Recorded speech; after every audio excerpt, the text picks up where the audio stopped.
भारत के एक छोटे से कस्बे में एक लड़की रहती थी, नेहा। नेहा एक सामान्य कॉलेज की स्टूडेंट थी, लेकिन उसकी सोच बहुत गहरी थी। वो अक्सर अकेले बैठकर यह सोचती, क्या इस दुनिया के अलावा भी कोई और दुनिया है? क्या किताबों में लिखे जादुई किस्से सच हो सकते हैं? उसे हमेशा लगता था कि इस साधारण जिंदगी के परे कुछ अद्भुत छिपा हुआ है, लेकिन उसे अंदाजा भी नहीं था कि एक दिन उसकी यह जिज्ञासा उसे सचमुच एक जादुई दर्पण और रहस्यमयी दुनिया तक ले जाएगी। नेहा का कॉलेज उसके कस्बे से थोड़ी दूर था। रोजाना वह बस पकड़कर आती जाती थी। रास्ते में एक पुरानी हवेली पड़ती थी, जिसे लोग भूतों की हवेली कहते थे। गांव वाले कहते, वहाँ अजीब आवाजें आती हैं, रात में वहाँ रोशनी चमकती है। नेहा इन बातों को मजाक समझती थी, लेकिन एक दिन बारिश से बचने के लिए उसे उसी हवेली में रुकना पड़ा। अंदर अंधेरा था, चपकती छत, टूटी खिड़कियां और धूल से ढकी दीवारें। नेहा ने जैसे ही कमरे का दरवाजा खोला, उसकी नजर एक पुराने दर्पण पर पड़ी। वो दर्पण साधारण नहीं था, उसका फ्रेम चांदी जैसा चमक रहा था और उस पर अजीब सी नक्काशी बनी थी। नेहा ने दर्पण के पास जाकर अपनी परछाई देखी, लेकिन वहाँ सिर्फ उसका चेहरा नहीं था, बल्कि एक हरी भरी जादुई दुनिया झलक रही थी। नेहा चौंक गई। उसने हाथ बढ़ाकर दर्पण को छूना चाहा, और जैसे ही उसकी उंगलियां दर्पण को लगी, पूरा शीशा पानी की तरह हिलने लगा। अचानक खिंचाव सा महसूस हुआ, और अगले ही पल नेहा दर्पण के भीतर खींच गई। वह आंखें खोलती है तो खुद को एक अजनबी जगह पर पाती है। चारों ओर हरे भरे पेड़, सुनहरे फूल, नीला आसमान और चमचमाती नदियां। हवा में जादुई खुशबू। नेहा ने हैरानी से कहा, ये कहाँ आ गई मैं? यह एक ऐसी दुनिया थी जहाँ जानवर बातें करते थे, पक्षी गाना गाते थे और पेड़ों से रोशनी निकलती थी। नेहा को लगा मानो वो किसी परी कथा में पहुँच गई है। तभी उसके सामने एक बोलने वाला खरगोश आया। उसने टोपी पहन रखी थी और हाथ में छड़ी। खरगोश बोला, स्वागत है नेहा, हम तुम्हारा इंतजार कर रहे थे। नेहा हैरान, मेरा इंतजार? लेकिन आप मेरा नाम कैसे जानते हैं? खरगोश मुस्कुराया, ये जादुई दर्पण सिर्फ उसी को यहाँ लाता है जिसे चुना गया हो।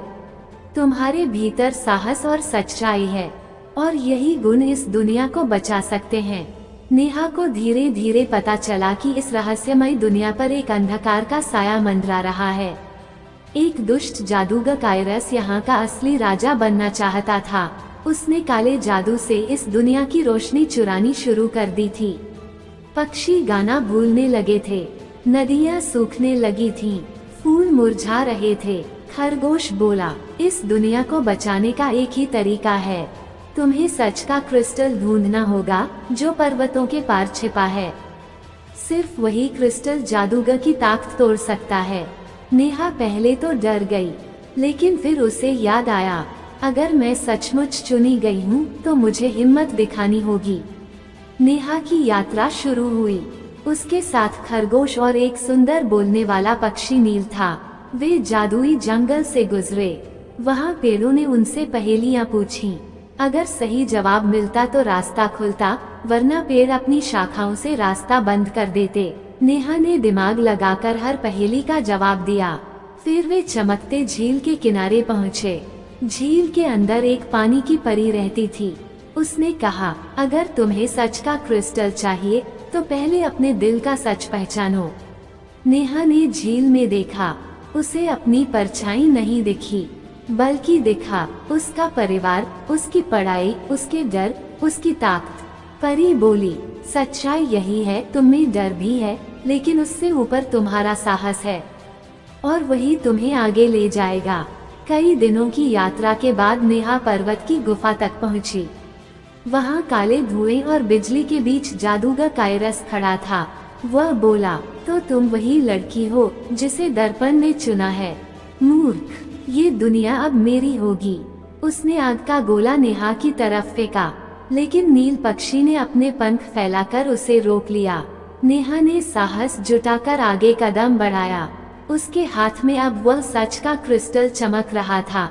जैसे ही उसने उसे ऊपर उठाया, तेज रोशनी फैली, जादूगर की ताकत मिटने लगी।